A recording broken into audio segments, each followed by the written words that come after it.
y conoceréis la verdad, y la verdad os hará libres. Hola, hermanos y amigos, sean bienvenidos una vez más a esta serie doctrinal titulada En Busca de la Verdad. Quiero saludar a aquellos que nos están viendo por este canal de televisión, como también a aquellos que nos están siguiendo por diferentes redes sociales, o a lo mejor tú te encuentras con un grupo de amigos estudiando esta serie doctrinal en tu grupo pequeño. Sean también bienvenidos. El Señor Jesús dijo ahí en Juan 8:32, y conoceréis la verdad y la verdad os libertará. Cuando tú conoces a Jesús y su verdad, eso trae libertad.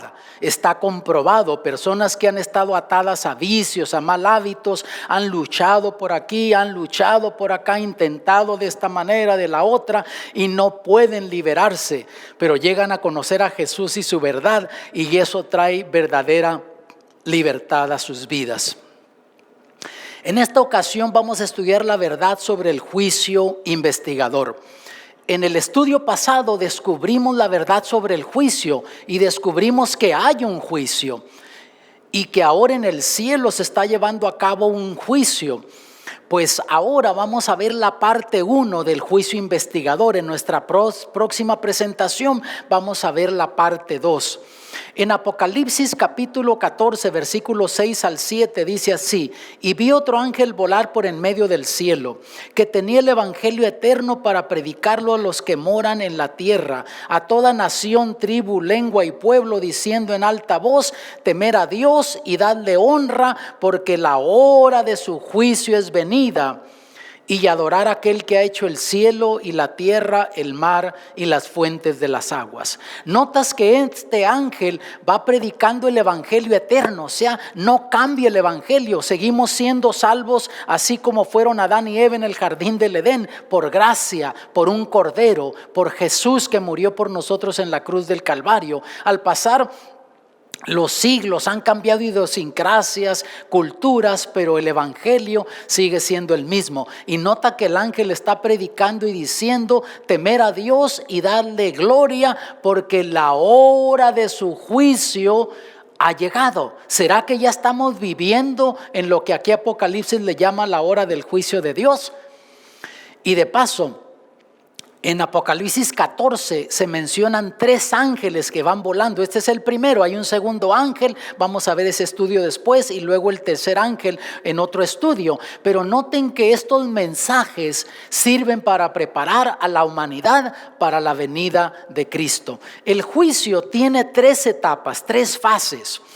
Aunque ha habido sus excepciones, pero comúnmente a nadie lo acusan de algo y lo encuentran culpable al momento y lo sentencian y lo ejecutan. Comúnmente hay un proceso. También así en el juicio celestial hay 3 fases en ese juicio. Aunque ha habido, dije, excepciones en esta tierra. Por ejemplo, la ley de Pancho Villa. No sé si tú escuchaste alguna vez de la ley de Pancho Villa. Se dice que cuando a este revolucionario mexicano le llevaban a alguien acusado de un delito, él decía: afusílenlo mientras se investiga. Pero comúnmente no son así los juicios. Y la primera fase del juicio es lo que le llamaríamos del juicio investigador. La primera fase del juicio sería el juicio investigador, donde se investigan las evidencias de los seres humanos. Después viene el juicio registrador y por fin el juicio ejecutador. Ya vamos a ver eso después en otra ocasión. Pero noten cómo dice el apóstol Pedro aquí en 1 de Pedro 4:17: porque es tiempo de que el juicio comience ¿de dónde? De la casa de Dios. ¿Quién es la casa de Dios? La iglesia. ¿Quién es la iglesia? Tú y yo. Y nos dice que el juicio debe de comenzar por nosotros. Y si primero comienza por nosotros, ¿qué será el fin de aquellos que no obedecen al evangelio de Dios? Quiere decir que conforme se presenta en la palabra de Dios, se comienzan a investigar las vidas de aquellos que aceptaron a Jesús, que de una forma o de otra sus nombres estuvieron en el libro de la vida, comenzando desde el tiempo de Adán, avanzando en la historia hasta el tiempo en el que vivimos. Y después se estudia, se analiza las vidas de aquellos que rechazaron el evangelio evangelio de nuestro Señor Jesucristo. En el libro de Daniel capítulo 8 versículos 13 y 14 dice el profeta Daniel: y oí un santo que hablaba, y otro de los santos dijo a aquel que hablaba: ¿hasta cuándo durará la visión del continuo sacrificio y la prevaricación asoladora que pone el santuario y el ejército para ser hollados? Y él me dijo: hasta 2300 días de tarde y mañana, y el santuario será purificado.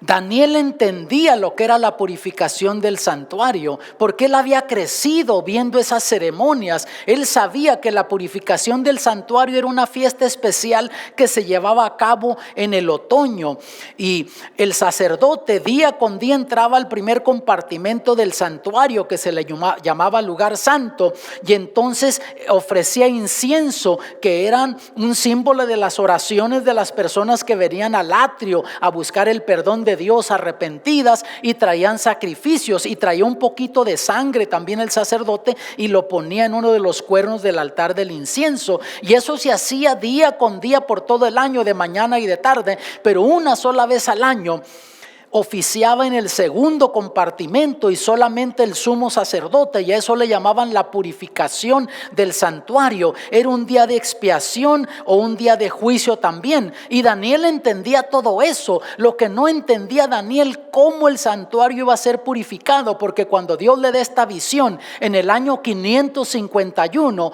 antes de nuestro Señor Jesucristo, ya hacía 35 años que el templo se encontraba en ruinas. El imperio de Babilonia, el ejército, había destruido la ciudad y el templo. De hecho, hubo 3 incursiones que hizo Nabucodonosor a Israel o Palestina. La primera en el 605, cuando Daniel fue llevado cautivo. En el año 597, cuando el profeta Ezequiel fue llevado captivo.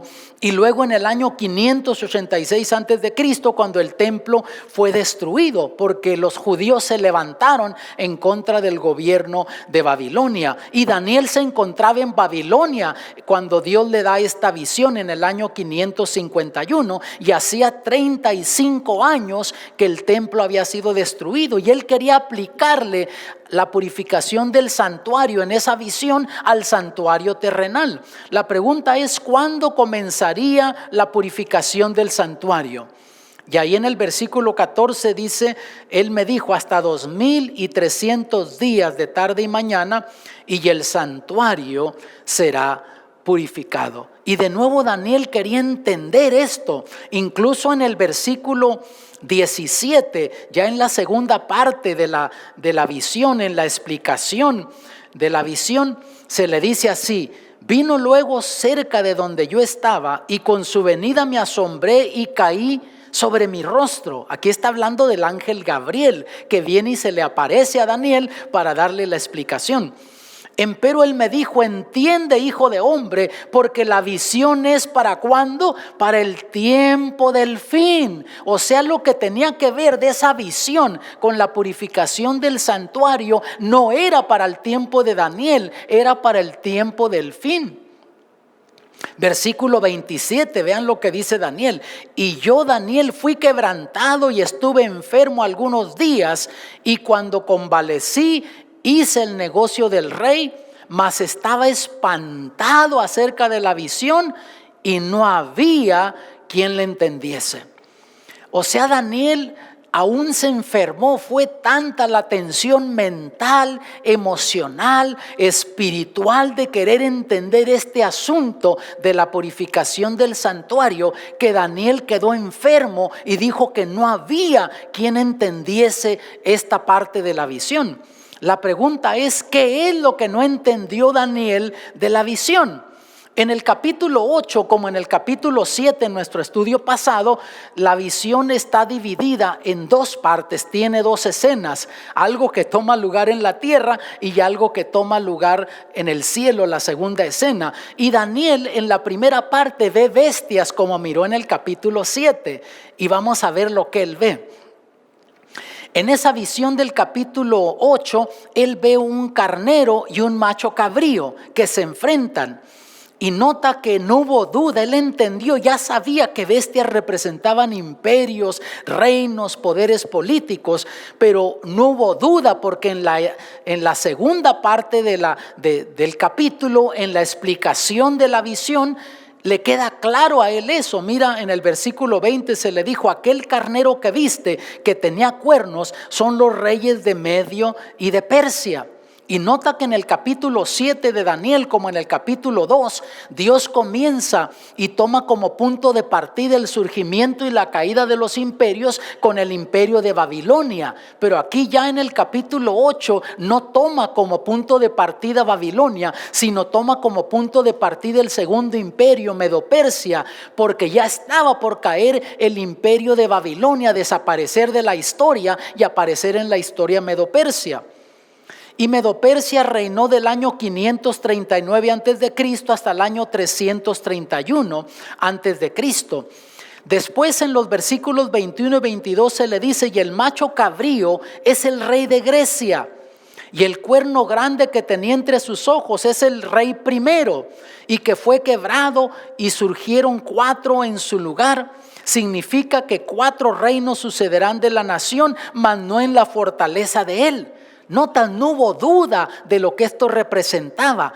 Este macho de cabrío representaba el imperio de Grecia, que reinó desde el año 331 y se extendió hasta el año 168 antes de nuestro Señor Jesucristo. Pero nota que ese cuerno pequeño dice que representaba, o el cuerno que tenía en medio representaba el rey primero, que fue Alejandro el Magno, Alejandro el Grande, que iba dirigiendo el ejército de Grecia y que venció a Medo-Persia. Pero después se quebraba y surgían 4 de ese. Y mira, se comprobó que Alejandro el Magno murió a una edad joven, se calcula que como a los 32 años. Entonces sus 4 generales, Seleuco, Silimaco, Casandro y Ptolomeo, se dividieron el imperio. Seguía siendo Grecia, pero en 4 provincias, uno en el área del este, otro para el norte, otro para el oeste y otro para el sur. Y entonces noten el versículo 9, se le decía a Daniel en la visión: y del uno de ellos salió un cuerno pequeño. Ya una vez que habían salido estos 4 cuernos, cuando se dividió en regiones, en provincias, el imperio de Medo-Persia, nota que dice que de uno de ellos, o sea, de una de esas partes del norte, sur, este, oeste, de uno de esos lados, surgió un cuernito pequeño. Y mira lo que sigue diciendo: el cual creció mucho al mediodía, al oriente y hacia la tierra deseable. Comenzó pequeñitito, pero llegó a hacerse grande.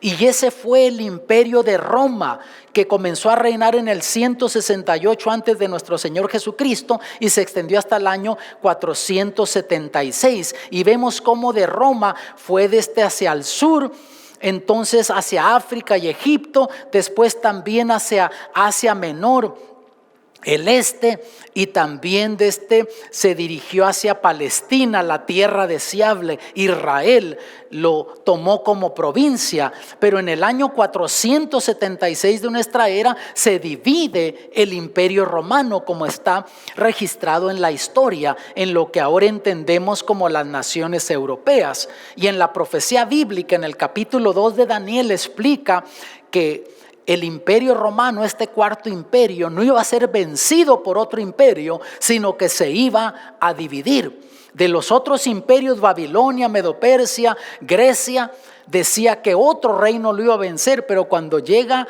al cuarto imperio, Roma, simplemente dice que iba a ser dividido. Y exactamente como Dios lo profetizó, la historia lo confirmó.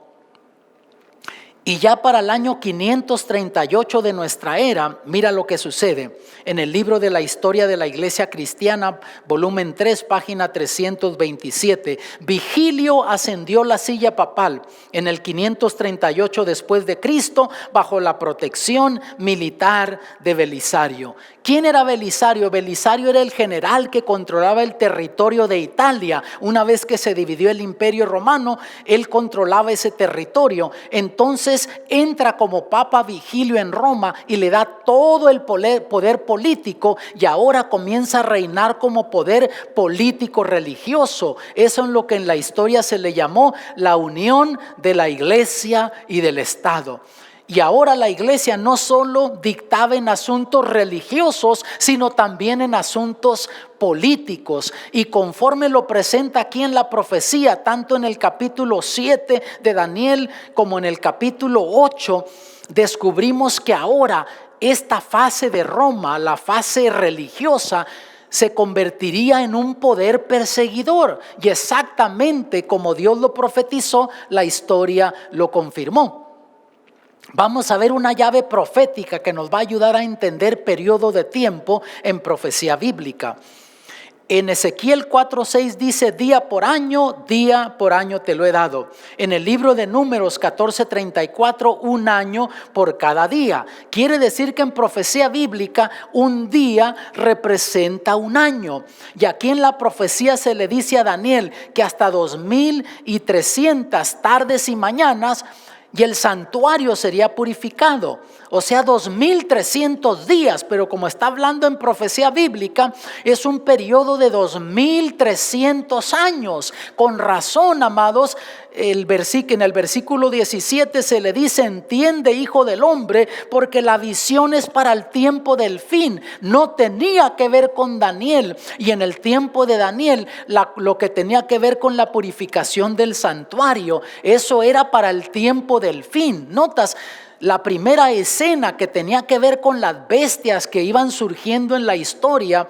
Eso era en el tiempo de Daniel y avanzando, pero esta parte de la visión era para el tiempo del fin, específicamente los versículos 13 y 14, que es lo que Daniel no entendió de la profecía. Y en el versículo 21 o el capítulo 9, ahora pasas del capítulo 8 al 9, descubres que comenzando el capítulo, Daniel está orando a Dios, está reconociendo que están en el exilio porque habían pecado.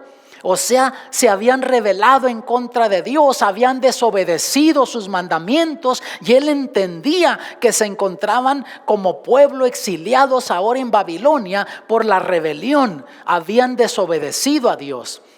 Y entonces en el versículo 21, mira lo que dice: aún estaba hablando en oración, y aquel varón Gabriel, al cual había visto en visión al principio, volando con la presteza, me tocó como a la hora del sacrificio de la tarde. Qué interesante, Daniel estaba en Babilonia exiliado y sabía que el templo estaba destruido en Jerusalén. Pero de todos modos él todos los días de mañana y de tarde oraba cuando él calculaba que era el momento que se deberían de estar llevando a cabo los servicios en el santuario en Jerusalén. Aunque estaban interrumpidos, él seguía orando. ¿Qué te dice eso? Que el cristiano, no importa donde quiera que se encuentre, debe de mantener la fe. El hijo de Dios debe de ser hijo de Dios donde quiera que se encuentre. No importa las circunstancias, debe de seguir viviendo la fe y no ajustarse a la cultura, al ambiente, sino seguir viviendo la vida cristiana. Versículos 22 y 23: e hízome entender y habló conmigo y dijo: Daniel, ahora he salido para hacerte entender la declaración. Al principio de tus ruegos salió la palabra, y yo he venido para enseñártela, porque tú eres varón de deseos. Entiende pues la palabra y entiende la visión. Déjenme detenerme aquí, vamos a regresar en un momento a este asunto de la visión. Pero nota una cosa interesante: Daniel estaba orando intensamente, sinceramente, y todavía no terminaba su oración, y el ángel Gabriel le estaba tocando el hombro, diciéndole: cuando tú comenzaste a orar, se me dio la orden que viniera a traerte la respuesta. Y en un estudio pasado descubrimos que el apóstol Pablo menciona un tercer cielo, o sea que hay 3 cielos. Está el cielo atmosférico, el cielo estelar, donde están los astros, donde están las galaxias y millones de galaxias, que los astrónomos han descubierto que ese segundo cielo es vasto e infinito. Y después de todo eso está el tercer cielo, el paraíso, el trono de Dios, como lo identifica el apóstol Pablo. Y ahora nota una cosa interesante. Ese ángel, el ángel Gabriel, vino desde ese tercer cielo, cruzó todo ese segundo cielo, galaxias y millones de galaxias, y ya le estaba tocando el hombro a Daniel cuando todavía ni terminaba de orar. ¿Qué te dice eso? Para comenzar, que Dios es un Dios grandioso, maravilloso, habita en ese tercer cielo, pero con todo es un Dios personal. Te conoce a ti, me conoce a mí, sabe lo que estás viviendo, sabe lo que yo estoy sufriendo. Y cuando tú y yo oramos con sinceridad a Él, Él contesta nuestras oraciones. Esto es una garantía que Él nos escucha. A veces pensamos que nadie nos está escuchando, que nadie se interesa, pero Dios toma nota de ello. Ahora nota que se le dijo: entiende pues la palabra y entiende la visión. ¿De qué visión está hablando? Tú lees todo el capítulo 9 y descubres que no se le da ninguna nueva visión a Daniel. El ángel Gabriel está haciendo referencia a la visión del capítulo 8 del libro de Daniel, específicamente los versículos 13 y 14, lo que Daniel no entendió, que tenía que ver con la purificación del santuario. Ahora viene a darle respuesta de ello. Y nota a principios del capítulo 9, versículo 1, ubica en qué tiempo se le aparece el ángel Gabriel a él. En el año 1 de Darío, hijo de Asuero, de la nación de los Medos, que vino a ser rey sobre el reino de los caldeos. O sea, ya habían vencido a Babilonia y ahora estaba Medo-Persia, y el rey Asuero estaba de rey en su primer año del reinado. O sea, eso nos ubica desde por ahí en el año 538. Pero la pregunta es: ¿cuándo recibe Daniel la explicación de la purificación del santuario? Primero recibe la visión, dijimos en el capítulo 8, en el año 551 antes de Cristo, pero la explicación en el capítulo 9 la recibe hasta el año 538. Pasan 13 largos años hasta que Daniel recibe respuesta a las preguntas que tenía de lo que no había entendido de la visión del capítulo 8. ¿Qué te dice eso? Que Daniel fue paciente, no se desanimó, esperó 13 largos años. Yo no sé tú si has vivido una situación en tu vida que piensas que Dios no te está ayudando y te desesperas. A lo mejor es tu matrimonio, a lo mejor es un hijo tuyo que está rebelde y le estás pidiendo a Dios: ayuda a mi hijo, haz esto por mi hijo, y pareciera que Dios no contesta. Pero sabes, a su tiempo Dios responde y te ayuda a desarrollar la paciencia y incrementa tu fe en Él cuando Dios obra en tu favor. Pero Daniel fue paciente, no se desanimó, y es una lección para ti, para mí, que no nos desanimemos, que seamos constantes en la oración, perseveremos y que no desconfiemos de Dios, que sepamos que a su tiempo Dios va a contestar nuestra oración. En Hebreos 8, versículo 5 dice así: los cuales sirven de ejemplo y sombra de las cosas celestiales. Como fue advertido por Dios a Moisés cuando estaba por comenzar el tabernáculo: mira, dice, haz todas las cosas conforme al modelo que te ha sido mostrado en el monte. Quiere decir que ese santuario terrenal que estuvo en el desierto, un santuario portátil, que después estuvo en el templo de Jerusalén cuando el rey Salomón mandó construir ese templo, era un modelo del santuario celestial. Quiere decir que en el cielo hay un santuario donde Jesús está ministrando por nosotros. Y Daniel pensó que la purificación del santuario tenía que ver con el santuario terrenal, pero Dios no estaba hablando de eso, estaba hablando del santuario celestial, cuando comenzaría ese juicio investigador en el santuario celestial. Y en Hebreos capítulo 8 versículos 1 y 2 dice: así que la suma acerca de lo dicho, tenemos tal pontífice que se asentó a la diestra del trono de la majestad en los cielos, ministro del santuario y de aquel verdadero tabernáculo que el Señor asentó y no hombre. Notas, de ese santuario era del cual estaba hablando. A eso se refería Dios en el capítulo 8 de Daniel, versículos 12 y 13, cuando dijo: hasta 2300 días de tarde y mañana, y el santuario será purificado. Dios le estaba diciendo a Daniel: va a llegar el tiempo que en el cielo va a comenzar esa escena de juicio, ese juicio investigador, cuando se ha de decidir el destino eterno de los seres humanos, y va a estar basado, conforme en nuestro estudio pasado miramos, basado en nuestras obras, en las decisiones que tomamos, si reconocemos a Dios y su salvación, si nos entregamos a Cristo y aceptamos su perdón, su gracia, su misericordia y su amor, o si rechazamos.